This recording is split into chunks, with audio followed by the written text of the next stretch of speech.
महाराष्ट्र मित्रांनो, आजच्या नवीन व्हिडिओमध्ये तुमचं स्वागत आहे। आज आपल्या जवळ 14 टायर गाडी आली व्हील अलाइनमेंट करायला। तर तुम्हाला आता हे जर टायर दाखवतो कसे खाते ते। तर तुम्ही बघू शकता हे पहिलं पुढचं टायर आहे। हे स्टीअरिंग जे सेटिंग असते ना, पुढचं टायर आहे।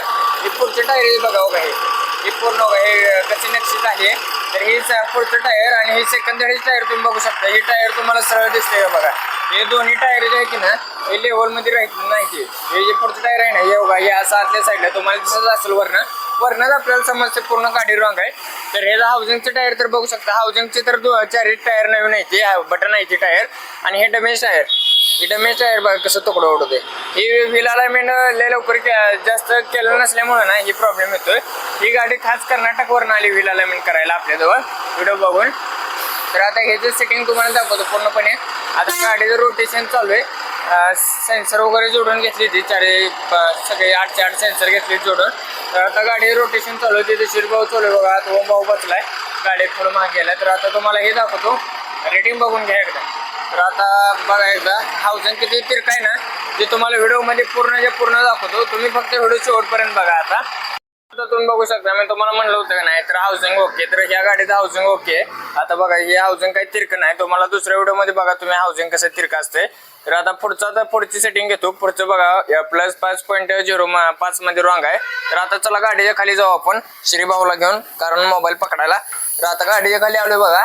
हे जर व्हील अलाइनमेंट सेटिंग लावतो, ही जी टायर आहे ती ना, ही टायर असं आत आली ती, ही टायर बाहेर गेले। तर हे जी सेटिंग लावायची त्या रोडवर असते, ही जी सेटिंग रोडवर सेटिंग लावून द्यायची। तर चला आता करूया आपण याची सेटिंग। आता आम्ही इथले बोल्ट काढून घेतोय।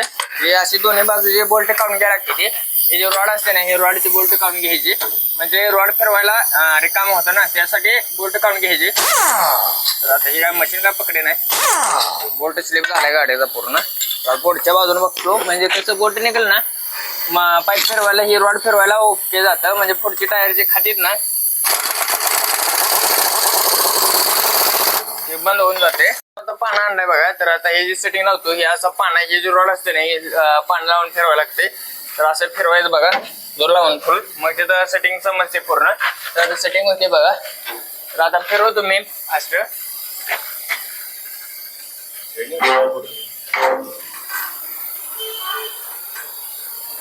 बघू शकता तुम्ही, रिडिंग ओके झालेलं आहे बघा। कसं ओके मध्ये झालंय। आता फुल टाईट मारायचं आहे असं बोल्ट। तर आता श्रीभाऊ आपला टाईट मारतो बघा। त्याच्यानंतर सेकंड दडीच तुम्हाला दाखवतो रिडिंग, सेकंड दडीचे किती रॉंग आहे। हाऊसिंगचं तर ओके, आता सेकंड दडीचं करायचं ह्याच्यानंतर। तर चला बघत राहा व्हिडिओ। सेकंड दडी टायर बी दाखवतो तुम्हाला। झालेलं आहे बघा भावानो।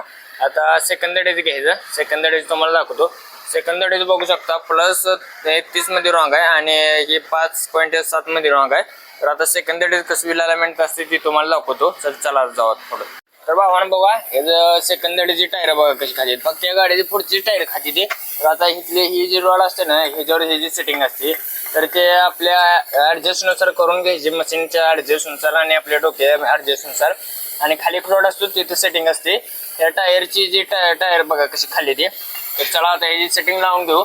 तर तुम्ही बघत राहा व्हिडिओ कसं करतो आम्ही। तर भावानो आता तुम्ही बघू शकता, पाना तर घेतलाय। ही जे इथं वर पाईप असते ती त्याची सेटिंग इथं असते। ही लय त्रास देते बघा। इथली सेटिंग जी असते ना, सगळ्यात जास्त गाडी बंदी तर इथली सेटिंग त्रास देते। म्हणजे असं व्हिडिओ बघून तर काय होत नाही, हे तर घासायला लागते येऊन स्वतःला। मग त्याशिवाय व्हील अलाइनमेंट त्याशिवाय होत नाही। हे भरपूर त्रास देते, लय जाम असते त्याला। पाईप तिला आवरून पूर्ण जॉक हे करून काढ लागते। तर आता मी फिरवतो, तुम्ही बघा व्हिडिओ मध्ये शेवटपर्यंत।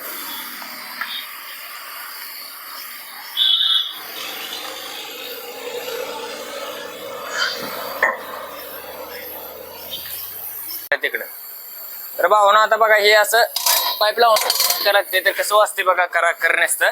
तर असं पूर्ण फिरवलं रिडिंग काही येत नाही, पूर्ण लय जोर लावायला लागते बघा भावानं।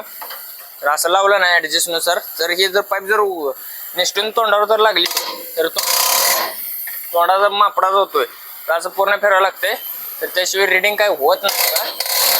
सेकंड दडीचं आणि पुढचं व्हील अलाइनमेंट ओके झालंय। सेकंड दडीचं बघू शकता आणि पुढचं ओके झालेलं आहे। आता बोल्ट टाईट मारायचे आणि डॅमेज बघायचं, रिडिंग डॅमेज रॉंग आहे का, नाहीतर डॅमेज हे करायचं ओके मध्ये। गाडीचं काम तर ओके झालेलं आहे बघा। गाडी पण गेली, ड्रायव्हर तर लय नेटलं काम ओके झाल्यामुळं, कारण त्याची टायर नाही एवढी खात होती ना त्या गाडीची. 6 महिन्यात पूर्ण टायर टकलं झालंय ती गाडीचं. तुम्हाला बघायला दाखवलं तुम्हाला. तर असं काम करायचं असेल तर तुम्ही आपल्या दुकानाला अवश्य भेट द्या. आपला नंबर आहे तिथं, कॉन्टॅक्ट नंबर, तिथं कॉल करा आणि कधी पण आपल्या दुकानाला भेट द्या. तुमच्या गाडी टायर जर अशी खात असतील ना तर ओके मध्ये प्रॉब्लेम सॉल्व्ह करून देणार तुम्हाला. तर आपला व्हिडिओ कसा वाटला भावानो, लाईक आणि फॉलो करायला विसरायचं नाही. आणि व्हिडिओ कसा वाटला कमेंट मध्ये सांगायचं. खोटं बोलायचं नाही, सगळं खरं बोलायचं काय आपल्याजवळ भावानो. जस्ट मजा करतोय. तर फॉलो करायला विसरू नका आणि सबस्क्राईब करा भावानो. आपलं इंस्टाग्रामला बी पेज आहे, तिथे पण जाऊन फॉलो करा. चला भेटू आता पुढच्या व्हिडिओमध्ये.